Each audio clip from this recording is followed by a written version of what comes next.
What's up, Totem Pole Nation? Welcome back to Lambo and Matt's World of Sports. Today we are getting into the Lions making their first NFC Championship game since 1991, and the team they beat, the Bucs, are now in a position where they want Baker for the future, and Baker wants to be there. We'll see what that contract extension looks like soon, I'm assuming, because it seems like it's really heating up.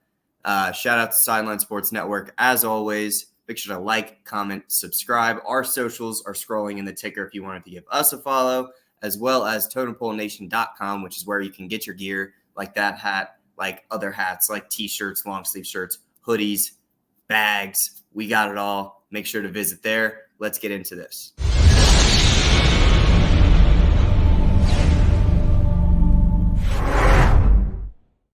Oh, the Detroit Lions. I guess somebody, my former friend from Nonstop TV, Deer, has told me that the Lions might have a chance to make the Super Bowl and maybe close to happening.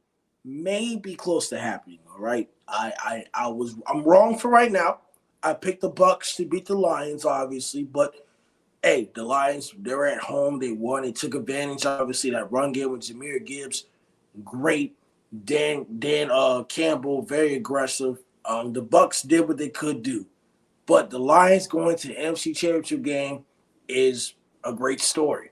Now, not to put any shame on your team, they won more playoff games or the amount of playoff games that the Dallas Cowboys have in 1996.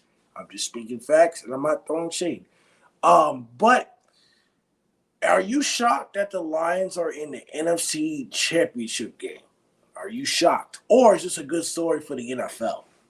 I think it's good. And at this point, I'm cheering for them. I mean, I don't want the Niners in the – I mean, as you just don't said, want the Niners? I'm a Dallas fan. Hell no, I don't want the Niners in there, dude. That makes sense. Sir.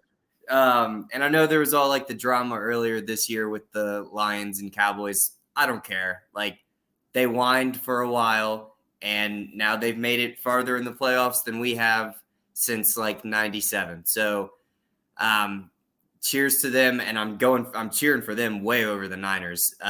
It was a fun game to watch. Playoff football, you got to be able to run the ball, right? Yes. And what do the Lions do on defense better than almost everybody? Stop the run. What do the Bucs do on offense worse than everybody?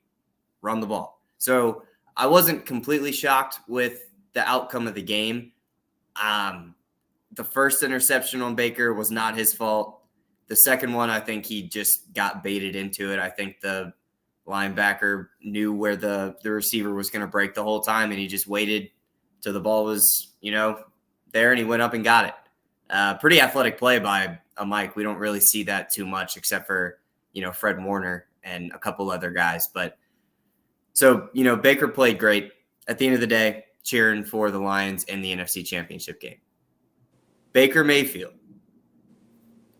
I've been confident about this man since the Browns days. All right. Now, when Tyrod was there and he got a concussion and Baker had to come in, I was like, damn, that sucks. And then out of nowhere, Baker starts going off, breaks the rookie touchdown record, and then eventually leads them to their first playoff win in who knows how long, just a couple years after going 0-16. Do you remember there was a point in time in Cleveland where the bars had coolers of beer chained off? Like, these are for when we win. And that beer stayed in there for like a season and a half. Huh. That, it was bad in Cleveland. And who got him back to relevance? Kevin Stefanski, obviously, Nick Chubb, and Baker Mayfield.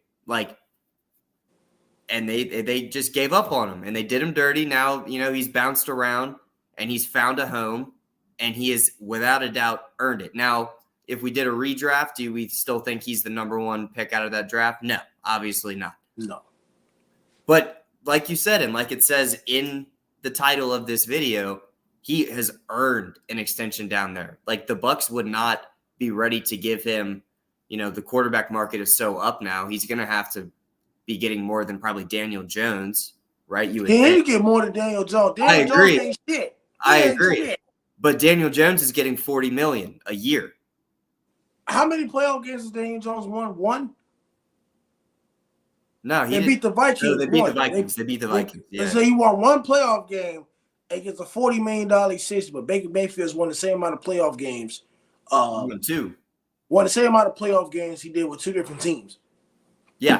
No, I mean, I agree. He should get paid more than Daniel Jones, but I'm trying to put it into perspective. Like, he's going to have to get, 45 probably a year. Ooh.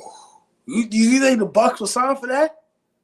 Well, if that's what I'm saying, if Daniel Jones is already at 40, you think they're just going to be like, okay, so here's 41 for you? Like, I think he's going to be like, I don't know, like. I'm not saying he didn't earn that, but That's just the market, though. That's just the market. It's the same conversation that was going on with Lamar in the offseason. He wanted, because of what Deshaun's contract was, he was like, I want a deal that's better. Like, I'm a unanimous MVP. And people were scared about his injuries or whatever. But he was like, the market is saying what? This is what a top quarterback is worth. So, like, essentially, when the Ravens, got their senses into him, they locked him up for what is his, like, $55 million a year? Yeah, $55 million. Like, that's just how the market works. That's how negotiation is. Like, Baker, I don't think signs with the way the market is for less than like 42. Ooh. I'm not saying that I don't agree with that, but when it comes to the Bucs, Todd Bowles, Jason Light, Bruce Arians, just around that organization, they don't have another quarterback you can go to. They really don't. But is it a earn it type contract or is this a 1 year bust type thing? I think that's how they're looking at it. I understand he took to the playoffs. I give him credit. He took to the divisional round. Nobody expected Tampa Bay to make the divisional round. I do understand that. But I'm thinking from the owner's aspect of it. Jason Light, I think is his name. But do they look at it from a point is, are we going to be consistent? What if he has a bad season? Then do we regret that contract? Or do we give him like maybe a 2-3 year extension and see what he's capable of and see if he's the future without drafting a quarterback? Because even if they extend Baker Mayfield, do they still need to maybe draft some type of quarterback? I think their quarterback is still Kyle Trask from Florida. So do they bring in somebody younger behind Baker Mayfield? I mean, what did they do? I do agree that he earned an extension, but $41 million, I don't know how the Bucs look at it. One, the reason why I said it is because is Mike Evans going to re-sign with the team? Is Chris Godwin going to re-sign with the team? There's a lot of pieces that you have to have in fact in order for this to make it work. That's just how I look at it from the Bucs standpoint. Like, do they want to be? They proved us wrong about, can they win without Tom Brady? They made the playoffs. Years before that, with Jameis Winston, they couldn't really do shit.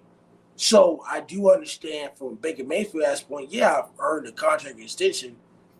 The question is, are the Bucs going to give him a long-term deal, which means like a 5-year deal worth $45 million per year when they probably need to fix other pieces of their team? That's Definitely. What I'm kind of concerned about. Yeah, the O-line, without a doubt, needs work at multiple positions. Wirfs can't be your only O-lineman that's, putting in work. So, obviously, and that's an expensive position group right there. Guards, centers, tackles. If you want a good one, you're paying $20 million a year. Like, if you want a top-end lineman, unless you draft one really well. But because they just made the divisional round, they're going to be like the 26th, 27th pick in the first round. Yep. So we'll see who falls. Obviously, just because you're in the first round doesn't mean you're going to be great. There's great players from every round, but they're going to have to hit the nail right on the head. I hear what you're saying, but I think his contract this year was that make it or break it deal. I think if he didn't perform well this year, then he probably would have been a backup for the rest of his life. But he did perform well this year because, surprise, surprise, he didn't have a torn labrum and his coach wasn't making him throw it 60 times a game. And, we talk about Baker's bad season before they decided to, let him go. Yes. He had a torn labrum, and Kevin Stefanski was publicly acknowledging that. And he was like, yeah, we're going to put him in the best decision. They were like, do you think a torn labrum would impact his accuracy? He was like, yeah, we've got it. And then the next game, he threw the ball 55 times. And it's like, all right, so you don't got it. You don't know. I just feel like when we look at the bad seasons, there's context to it. There's a story to it. And now we see him in a position, again, to succeed like he had the year before that in Cleveland. I think the things are just falling in order at the right price or at the right time. And price-wise, you're not going to get anybody unless you make some crazy trade for a young QB or something. Like, you're not going to get anyone that is better than him at a cheaper price. I mean, I can see if they made the choice to go like 3 years on the extension and not. That's how I was thinking about 3 years. I think so too, but I don't think that impacts his year-to-year pay. Like, I think his year-to-year value right now, like if you look at what Daniel Jones is getting, and that's just the thing that's coming to my head because he's definitely better than Daniel Jones, is, he's getting 40, and that's just the way negotiations have to work. This is a guy on another team who is clearly not as good as I am, and this is what he's making. Time for you to, how much better than him do you think I am? How much more? And maybe Baker takes like a team-friendly type deal, but in this case, that's still probably like 40, if not like high 30s. But I think he's probably not signing for less than 41, 42. 42. I may say high 20s because you didn't mention that offensive line needs some work. And it does, but they don't have a really good running game either. So do you need to find another running back too? I think that's more offensive line. I think Rachaad White, with how explosive he is in the passing game, which is basically we talked about it when we did that film review of the VT and ODU game, right? Yes. The lineup that ODU was running a lot when their running back wasn't being able to do what he wanted to do. It was only the quarterback that was getting out and running. So as an extension of that run game, they run a lot of these 2 receiver stacks, right? And they just set up screens or they have swing passes. Like, those are just extensions of if you can't get the run going, get some short yardage stuff to the flats, get some screens, as an extension of the run game, right? Rachaad White is a great back as an extension to the run game. And I think if the O-line improves, he could be the bell cow back for an actual good running game. I don't think it's him. But when you look at the guys that are making $28 million a year, that's Jimmy G right now. His cap hit is, I think, between 28 and 32. I can't remember exactly where it is. In negotiation, Baker can go in there, and if they lowball him with like a 28, 29 million a year thing, you're like, you think the season I just had was what Jimmy G is worth right now? And he always he got benched. Hurt? When he came back from being hurt, and AP was like, no, we're starting O'Connell. Jimmy G got benched. So it's just not that I'm advocating for him to go in there and just take all of the cap space away from the Bucs. I think that a team-friendly deal is the smartest thing to do. It's just when it comes to contract negotiations, if you think that the season I just had and where I just took this team is what Jimmy G is worth right now, then I'm going to go get some money somewhere else, because this isn't the only team that needs a quarterback. If the Raiders – think about it. If the Raiders wanted to move Jimmy, which I don't think they can, but – not with that money they can't.